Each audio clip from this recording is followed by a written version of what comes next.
Miren, María tiene 38 años y 2 hijos, Isabel de 3 años y Pelayo de 7. María quedó huérfana cuando tenía 11 años y vivió con su tía Pepa, hermana de su madre, hasta hace unos años que se emancipó. Este enero pasado, su tía Pepa falleció por COVID, dejando a María como única heredera y a la que dejó la modesta casa de su pueblo en la que vivieron juntas hasta que María se trasladó a Madrid para buscar un futuro mejor. Pero María, a día de hoy, trabaja como empleada en un restaurante, cobra 1.000 euros al mes y en la gestoría, donde le llevan los asuntos fiscales, le han dicho que si acepta la herencia de su tía tendrá que pagar 47.000 euros en concepto de impuesto sobre sucesiones. Una casa que va a heredar que no puede vender en tanto no acepte la herencia, ni puede pedir un préstamo ofreciendo dicha casa en garantía para afrontar el pago del impuesto de sucesiones.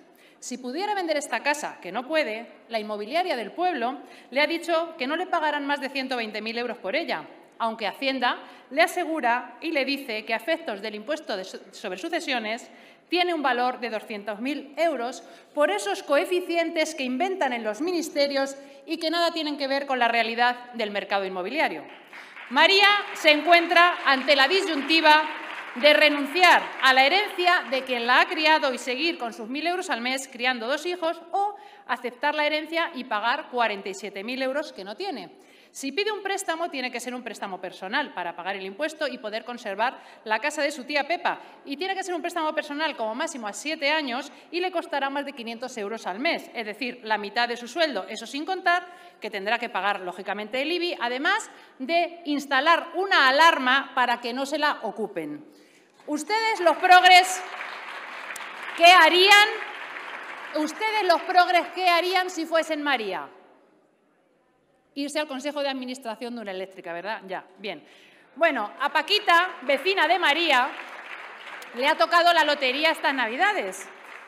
Le tocó la mitad de un décimo que jugaba, un premio de 200.000 euros, premio en metálico, por el que tiene que pagar 32.000 euros de impuestos. Paquita, por tanto, tributa menos por un premio de lotería, disponiendo de efectivo, que María por heredar la casa de su tía, que en el mejor de los casos, si la pudiera vender, recibiría 120.000 euros, aunque Hacienda le asegura que vale 200.000. Quizás esa modesta casa serviría como ahorro para que los hijos de María puedan tener un futuro, estudiar una carrera, formarse mejor, mejorar sus vidas, porque las matrículas en la universidad para los españoles no son gratis, porque las becas de desplazamiento, que son de 2.000 euros al año, no dan para que un estudiante viva ni 3 o 4 meses si está fuera de casa. Y estos son los españoles, señorías de la izquierda progresista, feminista y estaísta, a los que ustedes quieren freír a impuestos para evitar la acumulación de la riqueza, y lo dicen así sin despeinarse. Miren, los ricos a los que ustedes aluden continuamente podrían ser los políticos que se van a los consejos de administración de las sociedades públicas o a los denominados oligolopios, que sin haber dado ni chapa y que solo por tener el carné del partido político del momento cobran cientos de miles de euros. El Juan Palomo, yo me lo guiso, yo me lo como. Como los ricos, por ejemplo, los ministros, ministras y ministres que constituyen sociedades en paraísos fiscales planificando sus patrimonios para no pagar impuestos y que sus hijos o sus nietos hereden el fruto del esfuerzo de los españoles que han trabajado para mantenerlos a ellos cómodamente en sus poltronas y en sus coches oficiales. ¿Hay que pagar impuestos? Sí. Claro que hay que pagar impuestos, por supuesto, pero siempre pagan los mismos, los más indefensos, las clases medias que ustedes condenan al ostracismo y a la desaparición, y las clases trabajadoras que con este sistema tributario que te esquilma por respirar jamás podrán ahorrar ni un euro. Y esta es la triste y cruda realidad. ¿De veras creen ustedes que los millonarios a los que rinden pleitesía tributan mucho dinero por el impuesto de sucesiones y donaciones? O ustedes son ignorantes y viven en un mundo paralelo o directamente mienten. Miren, yo he sido durante casi 30 años asesora fiscal y conozco esa realidad. Sus discursos son demagógicos y reivindican derechos para los más vulnerables al tiempo que los abrasan con nuevos impuestos sin eliminar los anteriores y sin ofrecer posibilidades a la gente para que pueda prosperar. La persecución fiscal en España es así. Por el sueldo que ganas, pagas IRPF. Si compras una casa, impuesto de transmisiones. Si gastas y consumes, IVA. Si vendes la casa, plusvalía e IRPF. Y si te mueres, sucesiones.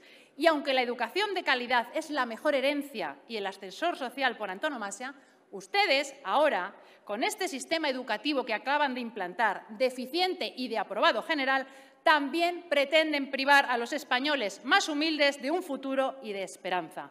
En España vivimos un infierno fiscal insoportable, cuya recaudación no se destina al estado del bienestar de los españoles, sino que alimenta cada día una agenda ideológica y globalista que nos empuja a la pobreza económica e intelectual, que nos conduce hacia la desesperanza, que ataca la propiedad privada y pretende diezmar la capacidad de los ciudadanos para reaccionar adoctrinando y mintiendo. Y para eso ya tienen ustedes a sus medios de comunicación subvencionados y apesebrados, que no pagan impuestos por las subvenciones que reciben y que se dedican directamente a tergiversar y a manipular la información al dictado del Gobierno. En España tenemos a la Federación Nacional contra el Impuesto de Sucesiones, un movimiento social y apolítico que ustedes, imagino que si mañana estos señores salen a la calle a protestar, los insultarán, como hicieron con los agricultores y los camioneros, esos activistas de ultraderecha, ¿verdad? Una federación que agrupa a las principales asociaciones y plataformas que llevan años luchando contra la injusticia de este cruel tributo y que han recabado en su contra más de 1 millón de firmas de ciudadanos que no pertenecen a las élites, que no son ricos ni poderosos, todo lo contrario, son trabajadores y personas humildes, expoliadas y que en muchos casos viven auténticos dramas.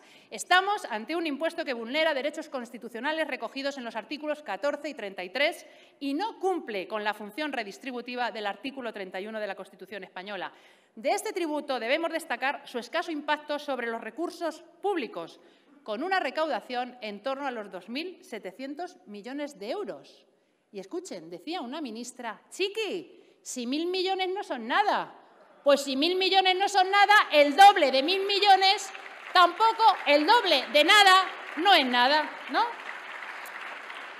Que, por cierto, debe ser que la ministra tiene mucho trabajo, porque las últimas cifras de recaudación que ofrece de este impuesto son de 2019. Me imagino que será por la pandemia o por la guerra de Putin.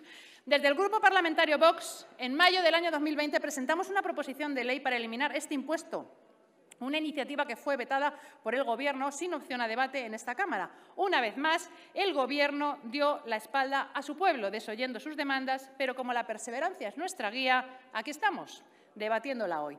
En estos momentos de crisis en los que los gobiernos europeos reducen los impuestos, el Gobierno de España opta por lo contrario, aumentando la presión fiscal al ciudadano medio. Y si reduce algo, como por ejemplo ha hecho con el precio de los carburantes, ¿lo hace a costa de quién? ¿De las grandes petroleras millonarias? No, lo hace a costa del bolsillo de los gasolineros que con su esfuerzo y sus escasos recursos se lo tienen que financiar. ¿A quién se deben ustedes? Se les ve el plumero, socialistas y socialistas. Pero bueno, a ver si gobierna Podemos de una vez y ya la situación mejora. Miren, este texto de la proposición de ley pone de relieve poderosas razones que justifican la abrogación de este tributo. Esta es una de las medidas que contemplamos en la Agenda España. Página 22, por si alguna ministra lo quiere consultar, y es el punto 46 de las 100 medidas de Vox. Esta Agenda España, que defendemos para toda España desde Vox, sin filtros ni discriminación, y es para situar en pie de igualdad a todos los españoles. Pero, no obstante, como ya nos vamos conociendo, desde los grupos parlamentarios que se aferran a la pervivencia de este tributo, precisamente los de las puertas giratorias y consejo de administración de los oligolopios, desoyendo la voz del pueblo, subirán aquí a contar mentiras traslará, como que este impuesto es un impuesto que está presente en toda Europa. Mentira, no existe en más de la mitad de los países de la Unión Europea, que es justo, progresivo y redistribuye la riqueza. Falso. Es un tributo cedido a las comunidades autónomas y, aunque cualquiera de ellas podría eliminarlo, ninguna lo hace, todas lo mantienen. Y en el mejor de los casos, alguna lo bonifica, como la Comunidad de Madrid, que es la segunda en recaudación, lo cual ahonda, estas diferencias ahondan en la profunda desigualdad entre los españoles, llegando a ser confiscatorio y precisamente una lacra para las clases trabajadoras al no tener en cuenta la capacidad económica real del heredero. Dirán que se tributa por el valor real de los bienes inmobiliarios heredados. Mentira. El valor atribuido a los bienes objeto de tributación lo fija la Administración al margen de la realidad del mercado inmobiliario, con un método que lleva a una sobrevaloración de los bienes. Y si usted no está de acuerdo, recurra a los tribunales, pero antes pase por caja y pague, porque si no, le embargo su patrimonio. En definitiva, Miren, es curioso porque si a Hacienda le ofreces un bien en garantía para pagarle una deuda porque tienes una deuda, te lo tasa en 100. Pero si luego te tiene que cobrar porque heredas el mismo bien, te lo tasa en 200. Misma administración, mismo bien, distinto rasero. Vergonzoso. En definitiva, este es un impuesto que genera desigualdad, no atiende al principio de progresividad, no contribuye a la redistribución de la riqueza, desincentiva el ahorro de las familias, supone una mínima aportación a los recursos públicos, provoca renuncia a herencias y, por último, es cuestionado por las instituciones europeas. Además, es un impuesto muy antiguo, señores socialistas. Su origen data de fechas anteriores a 1812, aquellos tiempos remotos que ustedes han eliminado de los libros de historia, pero que ahora lo rescatan si es para cobrar impuestos, ¿verdad? Muy bien. Son ustedes progresistas de boquilla y de pacotilla. Y es que en pleno siglo XXI, cuando este impuesto enfrenta numerosos problemas de legitimidad social, siendo la figura impositiva más polémica de nuestro sistema tributario, ¿a ustedes no les da vergüenza expoliar a los españoles mientras mantienen un gobierno con 22 ministerios, otros 17 reinos de taifas, con 21.300 millones para políticas de más desigualdad, con un gasto político disparado que se mantiene a costa de asfixiar al ciudadano? Pues no les da vergüenza porque no la deben tener. Pero ya les digo que les queda poco para seguir atracando a los españoles, porque Vox, miren, ya les pisa los talones. Somos la única esperanza, la única alternativa para un futuro de prosperidad para toda España. Muchas gracias, señorías.